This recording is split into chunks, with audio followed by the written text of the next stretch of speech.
10 things every parent of a pre-med should know. My name is Dr. Matt David. I am an MD with distinction in clinical research and distinction, and I'm one of America's most experienced MCAT tutors and med school admissions coaches. I've been helping students get into med school for a really long time, and I have seen every way that students can do it right. I've seen every way that it's been done right and every way that it's been done wrong, and learned quite a few things along the way and learned how to help people through. So I want to make sure that students understand that for every single one of us on the other side of the white coat, that it is a marathon. It is not a sprint. And if it feels like the next chapter is less exciting and more roadblock, there are ways to smoothen that out. And that's kind of what we're here to talk about.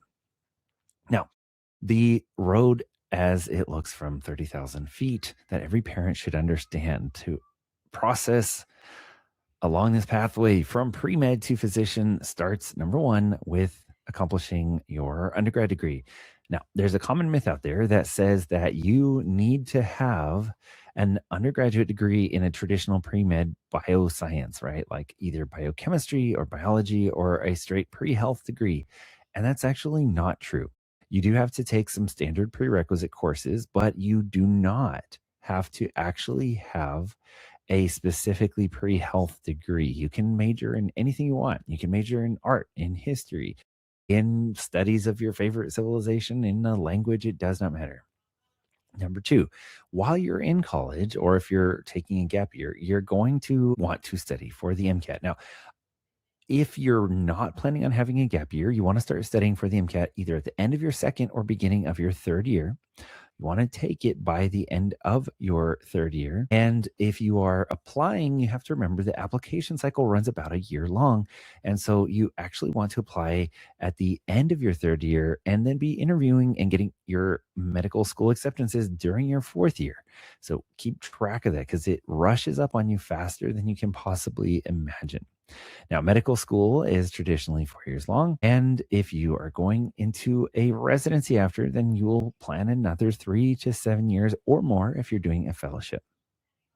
Now, what is the MCAT? This thing that constantly stops people from achieving their dreams of the white cup. And the wild thing for those who are not accustomed to kind of extreme exams that characterize medical education, it is a full day exam, right? So it's between 7 and 8 hours long, and it consists of 4 sections. You have a variety of sciences that includes physics and chemistry, biology and biochemistry, psychology and sociology. And you have, of course, the famous reading comprehension section that is called CARS. And the midpoint score of this very bizarrely scored test is around 500 or 501 points. But your student is going to want to aim for the upper 500s to 510 or above to begin the competitive range. And ideally, above a 510 or close to a 515 gives them the opportunity to apply to a variety of schools. Now, the pre-med timeline can be a straight shot all the way through that includes taking the MCAT and applying during undergrad. You do have to remember that in order to have interviews in your fourth year, you'll need to apply during the summer or at the end of the spring of your third year. And so if you're going to take the MCAT, you want to be able to take it in the winter before you apply, ideally, right? Your end of your first third year semester is the best time. If your student is already halfway through college, they should be thinking about this already.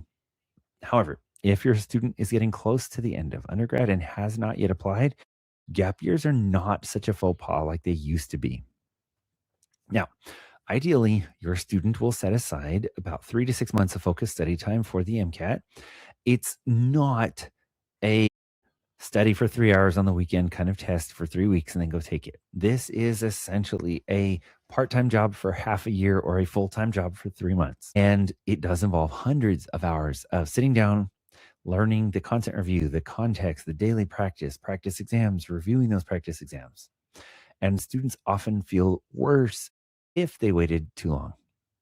Now, the approach to preparing for many people involves big box courses from big name companies, and they frequently involve bills that run in the thousands of dollars for what unfortunately consists of some practice material with a lot of repetitive lectures that often mirror what your student has already had. So, I actually don't recommend that. I recommend a more smart and targeted approach. Essentially, the combination of something like the UWorld MCAT question bank and the AAMC complete official prep are the best combination of resources. You want to, of course, take the full length practice exams after completing the question bank. So, after your student has had a few months to complete the question bank, having them take full length practice exams is where they should be focused for at least 1 to 2 months. Again, after 3 months or 4 months or more of practice questions. Those practice exams will let them hone their skills and develop the kind of stamina for a full length test that they need, as well as helping them to develop their sense of timing and their alertness through such a long and complex exam. This is not something any student should skip. Students should never plan to take the MCAT if they have not taken at least in the range of 6 or more practice full length exams. Now, I am biased here, but I believe that a real coach beats a packaged course because it allows the student to tailor their learning to the exact weaknesses that they have rather than being told that they have to follow a pre-formatted course schedule. This is, of course, what I do every day at MCAT Boss. Now, for your application cycle, you want to know how the process works. You're going to have a primary application service. This is the MCAS if you are applying nationally inside the US, or the TMD-SAS if you are applying to schools in the state of Texas. And then there is a separate application series for the DO schools. Those are the osteopathic medical schools. Then, after submitting this primary application to medical schools, the schools will often send back a request for secondary applications, which often involve some more essay questions that the student will get the chance to use to tell the schools a little bit more about themselves. If the student is successful, they will then get interview requests and they will interview. And this is something that many students think is and feel is the most high stakes interview of their life, because it's their chance to show that they have the people skills to convince a medical school that they are going to be a great and trustworthy and well communicating physician. After this, of course, the offers are made, or wait lists are given, or decisions of rejection are given. You want to have your best foot forward as early as possible. Now, if your student gets in, the jump is incredibly steep. And for you to be a supportive parent, you want to understand that there is very little in the real world that can compare to the kind of pace that medical school involves. The amount of material that your student is expected to learn every few weeks for constant exam performance in the first 2 years, and then for exam performance and hospital performance in the clinical years of medical school. That pace is something that no college can compare to. It's a pace that even a graduate program like a PhD in the sciences cannot compare to. This is really, really, really intense. Be there, be available, understand your student is growing and learning. They're having experiences that range from learning amazing things and sad things, having new skills and new authority and new responsibilities, and experiences that are going to cause them to think deeply about life and illness and death and all kinds of things that many young people haven't yet had to face.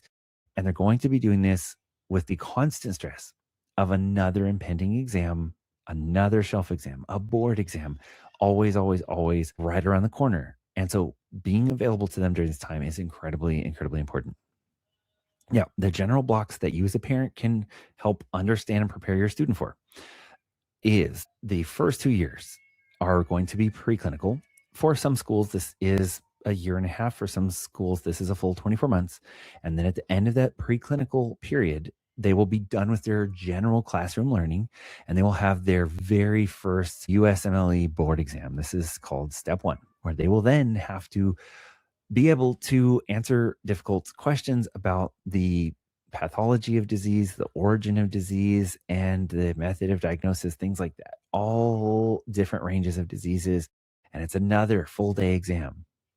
After that, the next 2 years are in the clinic and in the hospital, in the operating room, in the trauma bay. And students will have an opportunity to try out and learn each separate specialty or primary care main branch of medicine, from family medicine to surgery, OB, pediatrics, and they'll have an opportunity to decide if they want to go into a particular residency in any one of those areas of practice or subspecialties.